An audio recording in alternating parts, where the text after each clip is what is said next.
Conspiracy করা হয়েছে খালেদা জিয়ার বিরুদ্ধে, তাকে তিলে তিলে হত্যা করার জন্য। এই বছরই নির্বাচন দিতে হবে আনলেস।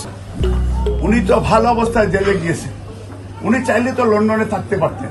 উনি জানেন দেশে গেলে উনাকে জেলে যেতে হবে। তারপরে উনি 3 দিন আগে এখান থেকে চলে গেছেন এবং সেখানে কোটি মানুষে ঢাকায় উনাকে রিসিভ করেছে। এবং উনাকে তো কনস্পিরেসি করা হয়েছে বিএনপি পরিবারের, কনস্পিরেসি করা হয়েছে খালেদা জিয়ার বিরুদ্ধে, তাকে তিলে তিলে হত্যা করার জন্য। সেই পরিকল্পনার জন্য এককভাবে দায়ী শেখ হাসিনা এবং তার পরিবার। লন্ডনেও সে ডিক্লেয়ার করে গিয়েছিল যে উনি আর কত বাঁচবে। তাইলে আমরা এই আজকে মনে করি যে শহীদ আরাফাত রহমান কোকো, তারেক রহমানের উপরে নির্যাতন, বিএনপি পরিবারের উপরে নির্যাতন, বেগম খালেদা জিয়ার উপরে নির্যাতন, এর বিচার বাংলার জমিনে হতেই হবে। বিকজ এটা আমরা কোনোভাবেই এটা আমরা মনে করি যে বিএনপি পরিবার এবং বাংলাদেশের জনগণ এটা তার বিচার করবে বাংলাদেশ। এবং এই যে ইন্ডিয়ান এজেন্ট এখনো কনস্পিরেসি করছে, 1-11তেও কনস্পিরেসি, এই বিএনপি বিরুদ্ধে কন্টিনিউয়াসলি কনস্পিরেসি হচ্ছে। এবং আর কত, বিকজ এই যে বর্ডারে প্রতিদিন গুলি করে মারছে।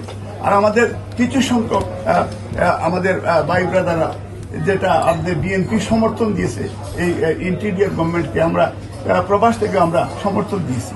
আরে ভাই, বর্ডারে এগুলি স্টপ করে এখন ইলেকশন দেন যত তাড়াতাড়ি সম্ভব। কারণ বাংলাদেশের জনগণ আপনার গ্রাসরুট লেভেলে আপনার যদি সেই ধরনের শক্তি না থাকে, ক্যাপাসিটি না থাকে, এই দেশ চলবে না। কারণ এই দেশ অর্থনৈতিকভাবে দেউলিয়া। এই দেশের বিলিয়ন বিলিয়ন ডলার এই হাসিনা ফ্যামিলি তারা দেশের বাইরে সরিয়েছে। এই টাকা দেশে ফেরত আনতে হবে।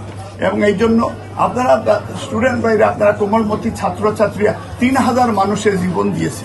এখন যদি ছাত্ররাই শুধু দেশ চালাইতে হয়, তাহলে শিক্ষকরা কি করবে?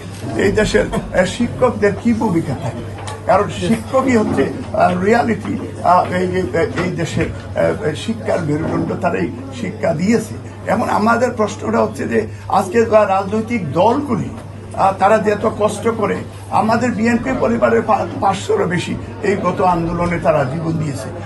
এবং Begum Khaleda Zia parliamentary democracy introduce করেছে। আমি মনে করি যে বেগম খালেদা জিয়া এবং বিএনপি সরকার, ডক্টর জাহিদ ভাইরা এবার সরকার গঠন করবে। এই বছরই নির্বাচন দিতে হবে আনলেস। যত সময় পর্যন্ত নির্বাচন না দিলে, ইফ নেসেসারি, প্রবাস থেকে আমরা দরকার হলে আবারও আন্দোলন শুরু করব।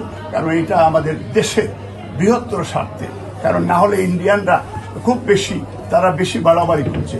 এবং ইন্ডিয়ানরা আজকে বর্ডারে প্রতিদিন মানুষকে গুলি করে নির্বিচারে মানুষ হত্যা করছে।